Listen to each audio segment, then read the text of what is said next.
If the Omega Speedmaster didn't go to the moon, would it still be cool? I think the short and simple answer is yes. But Thank you for joining us. yeah, exactly. See, I had to Done. mess it up. Next.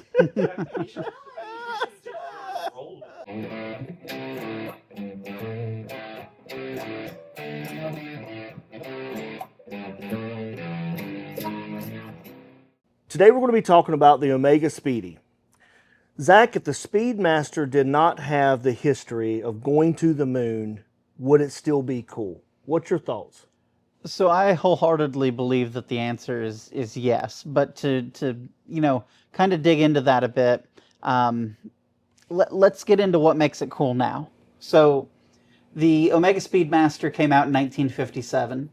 In 1964, NASA started searching for a watch to send to the moon when they did their lunar landing in 1969, and they selected 4 finalist watches that are brands that they decided to actually ask for watches to come from, and those were Rolex, Omega, Longines-Wittnauer, which was a combination of 2 previously separate companies. And then you had Hamilton as well. So Rolex submitted the Cosmograph, which is now today known as the Daytona. Longines-Wittnauer sent in the 242T, and then Hamilton actually got disqualified right off the bat because they specifically asked for a wrist-worn chronograph, and what Hamilton sent was a pocket watch that was attached to a strap. So they test the watches. They did high humidity tests, they did high heat tests, they did even high frequency like vibrations. There were all sorts of different tests that they put these watches through. And the only watch to make it out of the tests, working in all cases, was the Omega Speedmaster. So with that said, that's where kind of the lore comes. First off, you have a brand that went head to head against the other guys and it came out on top. It was the G-Shock of 1965, if you will. It beat out everything that they could throw at it. And so 4 years later, it was actually officially qualified and passed the tests on March 1st of 1965. So 4 years later, in July of 69, we have the lunar landing. You've got Neil Armstrong and Buzz Aldrin that actually make it out onto the lunar surface. And Neil actually left his watch in the lunar lander because the clock on board had stopped, and he used it as a backup timekeeping device. So the first gentleman to actually step on to the surface of the moon with a watch on their wrist was Buzz Aldrin. And you may not know this, but Buzz Aldrin, still around to this day, and he actually spends a lot of time at the Omega Boutique in Los Angeles. He will just go in there and tell stories, and so if you walk into the Omega Boutique, there's a very good chance that you're going to meet a living legend at that point. So kind of neat. Hopefully that continues to happen. But with that said, then you have, of course, Apollo 13. The not so good situation of the oxygen tank exploding, and they had to run the thrusters on the re-entry module for exactly 14 seconds. Yep. If it wasn't enough time, or if it was too much time, if it was off by even a second, they were either going to hit the atmosphere at such an angle that they were going to bounce off and be lost forever in space, or they were going to burn up in the atmosphere on re-entry. And it worked perfectly. So, that's where it really turned itself into a legend. That's why so many people get excited about the Speedmaster. If we take all of that away from it, I think it still is. So, it was born as a racing chronograph. That was the idea. And what was really neat and special about this watch was it had the tachymeter bezel outside of the dial on the actual bezel. Most of them had it under the crystal with the rest of the dial, and it made it harder to read. So it was a lot easier to read with that separation. That's why Wally Schirra was the first guy to ever go up with a Speedmaster in 1962, and he chose the Omega Speedmaster because of the separation of that tachymeter bezel. So with that said, easy legibility, that was there. And then if you just look at the dial of the Speedmaster, it is one of the most well-balanced, beautiful, striking chronographs you're ever going to lay eyes on. So, in my opinion, I think it's still cool because of what it is. They offered a wonderfully proportioned watch that's just beautiful and striking. And, you can't take that away from it. No, it may not have gone to the moon, but at the end of the day, it's going to have some traffic through the doors because of what it is.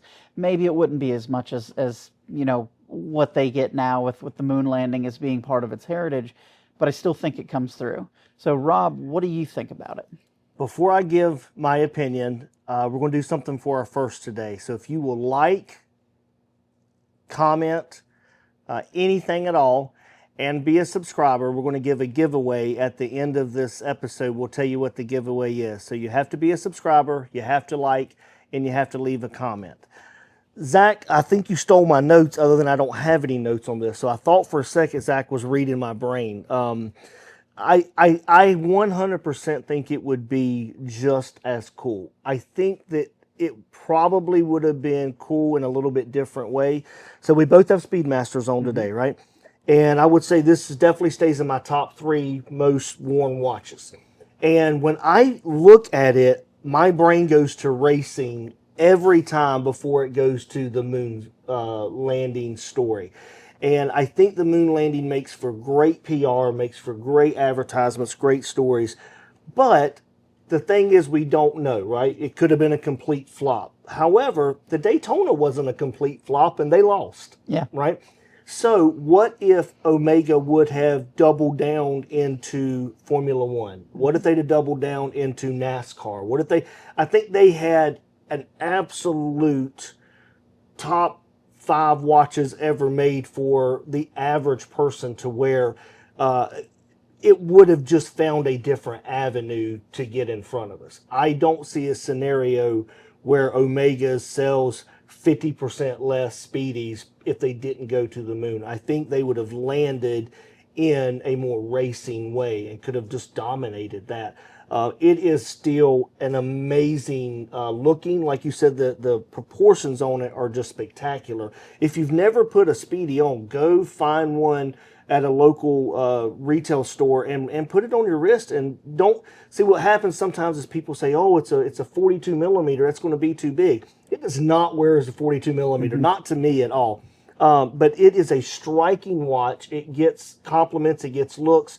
But it is just a super well-made manual wind, which I love, right? I love the idea of, I wound mine up a little bit more a while ago before we went live to make sure it was still on there. There's something about, being hands-on with your timepiece versus just throwing it on there.